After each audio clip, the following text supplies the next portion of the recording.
Fala galera, seja bem-vindo ao canal da Prática Enfermagem e hoje eu vou falar para vocês de insuficiência renal. Gente, o vídeo está muito show, vai ter até uma palhinha aqui de fisiologia, só não repare o desenho. E se você é novo aqui, está chegando agora, não deixe de curtir, compartilhar, se inscreva, dá aquele like, ativa o sininho e seja membro aqui do canal. Assim você fortalece a gente, melhora inclusive esses desenhos aqui. Vamos pro vídeo.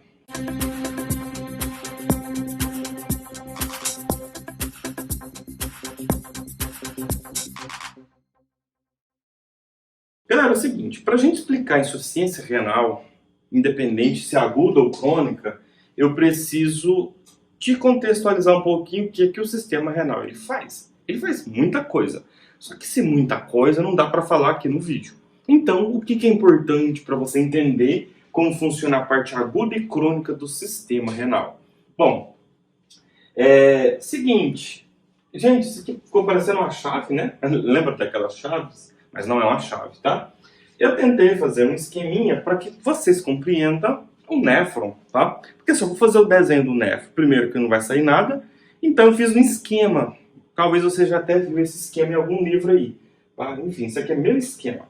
Antes, eu vou colocar os nomes anatômicos deste néfron, tá bom? Lembrando, gente, que a gente tem dois tipos de néfrons, tá? Um néfron cortical e um néfron justamedular. Então, é importante que vocês tenham anatomia fresca e fisiologia na cabeça de vocês, ainda mais se você é um profissional de saúde, você precisa. Então, olha só, aqui nós temos um negocinho chamado cápsula de Bowman, tá?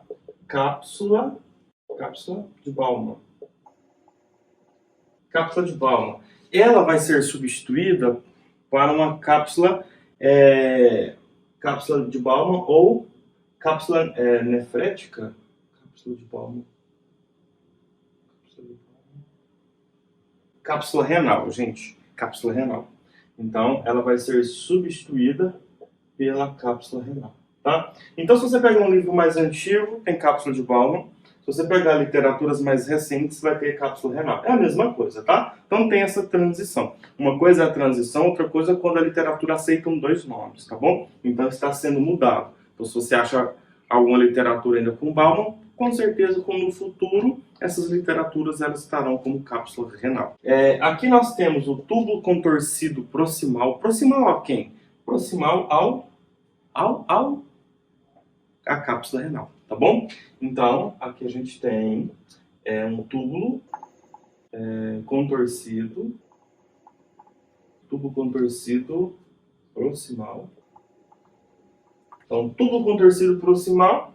Já vou aproveitar e vou fazer esse, ó, que é o túbulo contorcido distal. Gente, ele está distal a quem? A cápsula renal. Ele está distal, né? Distante a isso. Essa parte de baixo aqui, ó, ela é chamada de cápsula de Henle, ou Henle, sei lá, que tem um H aí no meio, né? Então, olha só. Aqui, então, nós temos o quê? Alça, ó, Henle, ó, Henle, ou Henle, sei lá, gente, é com H, enfim, é Henle que eu falo, eu sempre falei Henle. Se está errado, você já sabe o que é o certo, né? Se for outra pronúncia. Então, na alça de Henle, nós temos a descendente e a ascendente, tá? Vou colocar só de um lado só o nome, só para a gente contextualizar aqui. E por último, a gente tem o ducto coletor, que é a última parte, justamente, que já vai formar a urina, se não for reabsorvida, tá? Então, nós temos aqui um ducto coletor. Então, ducto coletor. Minha letra é linda, né, gente? Mentira. Então, é isso que eu quero deixar aqui claro para vocês, tá? Então, nós temos a cápsula renal, tubo contorcido proximal, alça de Henle, tubo contorcido distal e o ducto coletor. Essa é a estrutura, digamos que anatômica de todo o néfron. Agora, existem diferenças, por exemplo, na alça de Henle. Toda a parte do tubo contorcido proximal e distal, ele vai estar sempre na parte cortical. Sempre, regra geral. O que é a parte cortical? Aí não tem como, porque ainda não tenho condição. Mas eu vou fazer uma edição top futuramente e vocês vão entender que existe a parte cortical do rim e a parte medular. Lembra da pirâmide? parte cortical e parte medular. Então, essa parte aqui, ó, ela fica na parte medular. E essa parte da alça de Henle, ela fica na parte medular. Então, cortical, ficam os tubos contorcidos, tá? E a parte distal, aliás, a parte medular, a gente tem a alça de Henle. Então, lembra que eu falei no início que existem dois tipos de néfron, ou melhor, duas formas, né, que esse néfron se organiza no sistema renal? Primeira é o justamedular e o outro, vamos lá, justamedular. O justamedular, ele está justo a quem? A medula não está abaixo, o córtex não está em cima, então ele está justo ao córtex e um pedacinho, né, a grande parte, está aqui no néfron. E o néfron justamedular, tá, vai ter uma grande parte aqui em cima e uma outra parte aqui na medula, tá bom? Então, isso pra gente não é interessante neste momento, porque eu não estou falando de anatomia e nem de fisiologia para vocês, mas só para vocês entenderem aqui que isso aqui varia de tamanho de acordo com o tipo de néfron, tá? Bom, vamos lá. Para eu entender um paciente que tem uma insuficiência renal, eu preciso entender a importância de um néfron. Não adianta eu falar para você que o paciente que tem insuficiência renal aguda, o néfron dele tem uma parada de funcionamento agudo, reversível, blá blá blá. Não. O paciente que é crônico, irreversível. Aqueles decorebinhos, gente, esquece o decoreba. Vamos aprender. Vem cá, vem comigo. Então, primeira coisa, o que que tem aqui dentro? Se tem uma cápsula, tem que ter alguma coisa. Eu vou pegar o pincel barulhento, ó.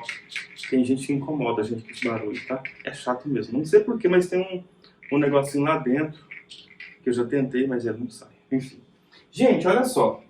Aqui tem que ter o quê? O glomérulo. O glomérulo é onde tem um emaranhado de arteríolas, tá? Arteríola aferente, glomérulo, arteríola eferente. E a arteríola eferente, ela sai e ela começa a acompanhar aqui, ó, o tubo contorcido proximal e alça de Henle. E aqui embaixo ela já vira veia, tá? No caso, vênula, e vai fazendo todo esse acompanhamento aqui, beleza? Vou tentar fazer tudo para vocês aqui, mas vai ficar uma coisa horrível, tá? Então preste atenção no desenho que vai ficar ruim.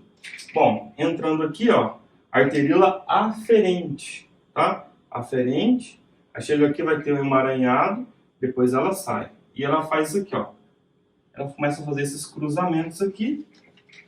Vou trocar de pincel porque essa parte vermelha, estou tentando mostrar para vocês a parte arterial. E a parte venosa em azul, como tem nos livros, né? Então, vou pegar aqui, ó. Como se fosse isso, tá, gente? Tá? Então, o que acontece? O seu sangue, ele é bombeado pelo coração, tá? Pelo ventrículo esquerdo, ele sai para todo o corpo. E quando chega lá na artéria renal, a artéria renal, ela se divide em várias ramificações e vai ter a arteríola aferente. Essa arteríola aferente, ela faz o quê? Ó, ela faz a filtração aqui, tá bom? Ela faz essa filtração aqui. E o que acontece? As partículas pequenas, elas vão entrar aqui dentro. Partículas grandes, geralmente elas não entram pelo processo chamado de filtração. Então, aqui, ó, vou colocar um F, tá? Ó, F de filtração.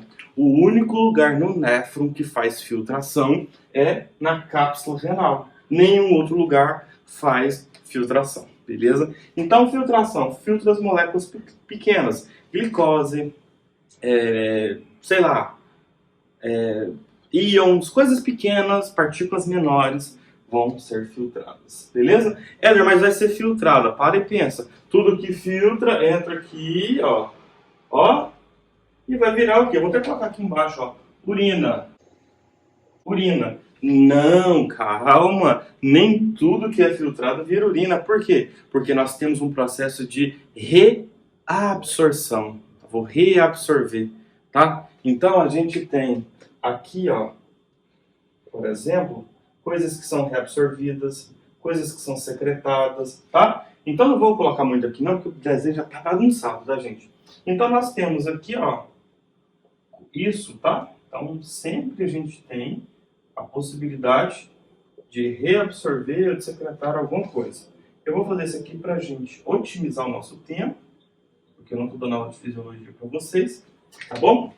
Então aqui, ó, a gente tem reabsorção em vários pontos. Reabsorver, tá? Eu vou tirar de dentro do néfron para voltar para a corrente sanguínea. Porque, olha só, arteríola, artérias e veias não faz parte do sistema venoso que está dentro do paciente, não é isso? Então vem cá comigo, veja bem. Então o que acontece? Se passou aqui toda a água que é filtrada, a água na verdade é o plasma, né? Então todo o plasma que ele é filtrado, que eu vou chamar de água, ela vai ser o quê? 90, quase 90% vai ser reabsorvido aqui. Mas vai ser reabsorvido para onde? Para arteríola eferente, né? Aferente, eferente, que está aqui. Então o que acontece? O que o néfron faz? Só faz filtração, tá? Ele vai tirar ureia, creatinina, os compostos nitrogenados, vão passar por aqui, ó, e vai virar urina. Só que a água, parte dessa água, ela vai virar urina, só que a outra parte dela volta para a nossa corrente sanguínea. Então, quem é que controla o nosso débito? Vamos mudar a palavra. Quem controla o nosso volume? O sistema renal. Quem controla a nossa pressão arterial? Sistema renal. Quem controla o débito cardíaco? Sistema renal. Beleza? Colou a ideia? Então, ele filtra e nem tudo que ele filtra vai ser eliminado. Algumas coisas vão ser reabsorvidas. Então, no tubo contorcido proximal, aqui a gente tem, inclusive, a anidrase carbônica. A anidrase carbônica, gente, ela é fundamental. É daqui que a gente tem água, a gente tem ácido carbônico, que é H2CO3, nós temos bicarbonato, a gente tem tudo nesta região aqui, beleza? Olha só que ideia legal. Nós temos aqui a alça de Henle, que também faz reabsorção. Só que ela faz reabsorção não só de água, ela faz reabsorção de cloro, principalmente sódio, potássio, tá? Então o que acontece aqui nessa reabsorção? Aqui existe até um famoso diurético chamado lasixofurosemida, que eles atuam justamente aqui, ó. Fazendo o quê? Inibindo a reabsorção. Como assim inibindo a reabsorção? Se reabsorve o que está aqui dentro para dentro da corrente sanguínea, para e pensa.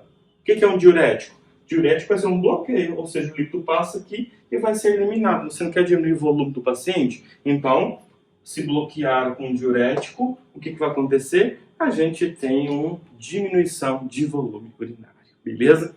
Nós temos o tubo contorcido distal, que nele também faz a mesma coisa aqui de baixo, ó. Tem os medicamentos tiazídicos, né? Por exemplo, hidroclorotiazida, que atuam justamente nesse tubo contorcido distal aqui, fazendo essa inibição, ou seja, se vai ser inibido a reabsorção de água, sódio, enfim, vai encaminhar para cá. Se não é inibido, ele faz essa reabsorção, ou seja, em vários pontos a gente tem a reabsorção de água e eletrólitos, tá bom? E por fim, na hora que já está quase virando urina de fato mesmo, a gente ainda tem uma possibilidade de aldosterona fazer uma reabsorção, beleza?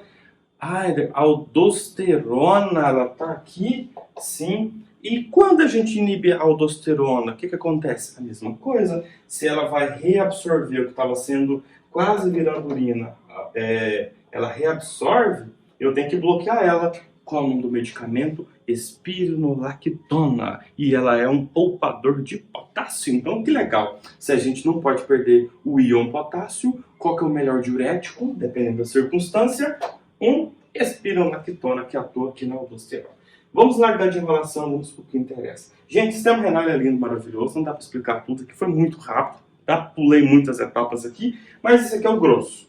Entendeu como é que funciona? Isso aqui tá ótimo. Ó, insuficiência, né? O problema está aqui, ó. O rim para de funcionar. Olha só o problemão que a gente tem. O néfron controla muita coisa. Então, insuficiência renal. Então, eu só esqueci, mas uma coisa interessante. Gente, aqui a gente tem um sensor, ó. Aqui a gente tem um sensor. Mas que sensor é esse? Aqui chama-se o sensor da temperatura. O que acontece aqui? Gente, aqui tem um negocinho chamado... Já ouviu falar um negocinho chamado renina? Renina, angiotensina, aldosterona? Pois é. E para que ela serve? Ela serve para aumentar a pressão. Mas como assim? Se a arteríola aferente diminui a pressão de sangue que chega aqui, é acionada a renina. A renina vai lá no fígado, acorda o angiotensinogênio, vira ele, coloca uma roupinha nele, ele vira angiotensina 1, vai para a corrente sanguínea, faz uma leve vasoconstrição, passa lá no pulmão, o pulmão, opa, eu tenho uma enzima que converte você em angiotensina 2. A angiotensina 2 faz uma vasoconstrição potente, ó, estimula a aldosterona, tá? E estimula a sede. Então, com isso eu vou ter um aumento de pressão arterial, beleza? Então, esse sensorzinho aqui é importante. Então, sistema renal. Na insuficiência, o que acontece? Existem dois tipos de insuficiência, tá? Uma insuficiência, a galera fala, né? Agora eu entro aquele decorebinha que você já sabe. Ó, aguda, ela é reversível. E a crônica, irreversível. Bom, por que uma é reversível e a outra não? Gente, é o seguinte, vamos imaginar que o nefro ficou doente, ele gripou. Ele ficou gripado, ficou doente. Ele morreu? Não. Uma gripe é uma coisa muito forte? Não muito, tá? Mas ele ficou doente. E todo mundo que fica doente não diminui a sua qualidade de trabalho, a sua entrega de trabalho? Então foi isso que acontece. Quando há uma infecção, uma nefrite, ou uma infecção onde ele está, uma pielonefrite, ou uma infecção do trato urinário que pode subir e chegar nele, ele pode parar temporariamente de funcionar. Ele vai parar de funcionar. O que significa isso então? Significa que o mesmo vai parar de fazer filtração, reabsorção, secreção, ele vai parar de fazer tudo isso. Por que ele vai parar de fazer tudo isso? Porque ele está doente. E quando ele recuperar, ele volta a funcionar. Então, a insuficiência renal aguda, ela é reversível por quê? Porque ele deixou de funcionar temporariamente. Mas é importante que vocês compreendam que o que leva à insuficiência renal aguda pode ser não só a infecção, como pode ser nefrotoxicidade. O que é isso? Drogas, antibióticos fortes ao ponto de impedir o seu funcionamento, devido à sua letalidade, tá?